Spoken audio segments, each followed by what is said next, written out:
Avant de commencer cet exercice, je vais vous expliquer une méthode simple pour en tirer le meilleur bénéfice. D'abord, je vous conseille de regarder la vidéo une première fois avec les sous-titres activés. Cela va vous aider à mieux comprendre le contenu, en faisant le lien entre ce que vous entendez et les mots écrits.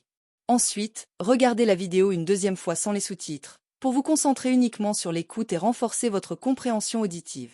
Enfin, prenez un cahier et écrivez quelques phrases clés que vous avez retenues de l'épisode. Ce sera une bonne façon de consolider ce que vous avez appris tout en pratiquant l'écriture en français.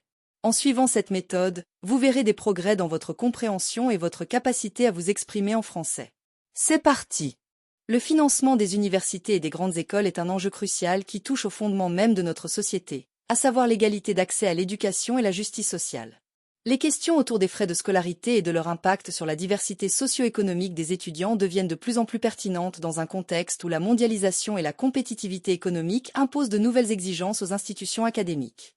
Pour comprendre l'étendue de ce défi, il est essentiel de s'interroger sur les sources de financement de ces établissements, d'analyser les effets des frais de scolarité élevés sur l'accès aux études supérieures, et enfin, de réfléchir aux solutions possibles pour garantir l'égalité des chances.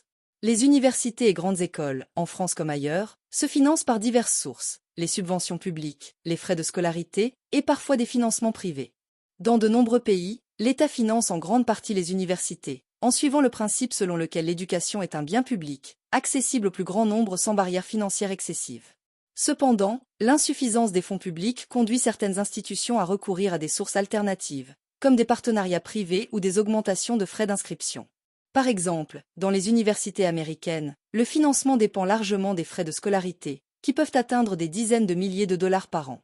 En France, la situation est différente. Les universités sont principalement publiques et les frais de scolarité sont faibles, mais les grandes écoles, notamment les écoles de commerce et certaines écoles d'ingénieurs, imposent des frais bien plus élevés. Cela soulève une question cruciale. Comment concilier l'accès à une éducation de qualité avec un modèle économique qui exige de plus en plus de financement ? Les grandes écoles françaises, réputées pour leur excellence académique, justifient souvent leurs frais élevés par la qualité des infrastructures, le réseau professionnel et le soutien personnalisé qu'elles offrent à leurs étudiants. Cependant, ces frais de scolarité élevés posent un problème d'accessibilité, écartant les étudiants issus de milieux moins favorisés. Dans un système d'éducation qui valorise le mérite et l'égalité des chances, cette situation est paradoxale. Le coût de l'éducation dans certaines grandes écoles restreint la diversité socio-économique des promotions. De nombreux jeunes issus de familles modestes renoncent à postuler dans ces établissements, ou s'endettent lourdement pour financer leurs études. Aux États-Unis, ce problème a été illustré par la « crise de la dette étudiante », où des millions d'étudiants se retrouvent avec des dettes qu'ils mettront des décennies à rembourser. En France, bien que le système de prêt étudiant soit moins répandu, l'endettement reste un problème, surtout dans les grandes écoles de commerce et d'ingénieurs. Face aux difficultés d'accès pour les étudiants moins favorisés, des initiatives ont été mises en place pour encourager la diversité et l'inclusion. Certaines grandes écoles, par exemple, ont mis en œuvre des politiques de bourse sociale, des systèmes de prêt à taux zéro et des programmes d'intégration pour des étudiants issus de milieux moins privilégiés. Cependant, ces efforts, bien que louables, restent souvent insuffisants pour compenser les disparités économiques. En France, la plupart des grandes écoles sont situées dans les grandes villes, notamment à Paris. Cela crée une barrière supplémentaire pour les étudiants des régions rurales ou de petites villes, qui doivent supporter des coûts supplémentaires, comme le logement et les transports, pour accéder à ces institutions. Cette centralisation contribue à creuser l'écart entre les étudiants de différents horizons socio-économiques et géographiques. Dans certains pays, des modèles d'éducation gratuite ont été explorés avec des succès variés. En Scandinavie, par exemple, les frais d'inscription dans l'enseignement supérieur sont minimes, voire inexistants, car ces pays considèrent l'éducation comme un investissement collectif. En France, la question de la gratuité ou de la quasi-gratuité de l'enseignement supérieur revient régulièrement dans les débats, mais elle implique de repenser entièrement le financement public et le rôle de l'État dans l'éducation. Un autre modèle consiste à renforcer le partenariat avec le secteur privé. Les entreprises pourraient apporter des financements aux universités et grandes écoles en échange de programmes de formation adaptés aux besoins du marché du travail. Cela pourrait, dans certains cas, réduire la pression sur les frais de scolarité tout en offrant une insertion professionnelle plus fluide pour les étudiants. Cependant, ce modèle peut aussi poser des risques de dépendance excessive des institutions académiques vis-à-vis des intérêts privés.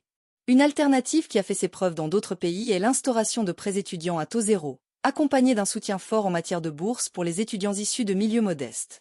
Cela permettrait d'alléger la charge immédiate des frais de scolarité tout en laissant aux diplômés la possibilité de rembourser une fois qu'ils auront trouvé un emploi stable. Bien que cette solution ne soit pas sans inconvénients, elle offre une voie potentiellement viable pour garantir une éducation accessible. La question du financement des universités et des grandes écoles est au cœur d'un débat qui touche à la fois à la justice sociale et à la performance économique. Les frais de scolarité élevés, bien que parfois justifiés par des exigences de qualité, tendent à écarter les étudiants issus de milieux défavorisés, menaçant ainsi le principe d'égalité d'accès à l'éducation. Si certaines initiatives existent pour favoriser la diversité et l'inclusion, elles restent limitées face à l'ampleur du problème. Pour garantir une éducation de qualité accessible à tous, il est crucial de repenser le modèle de financement en explorant des solutions alternatives.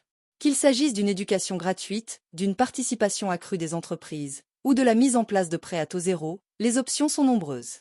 Toutefois, ces changements nécessitent une volonté politique forte et un consensus social autour de la place de l'éducation dans notre société.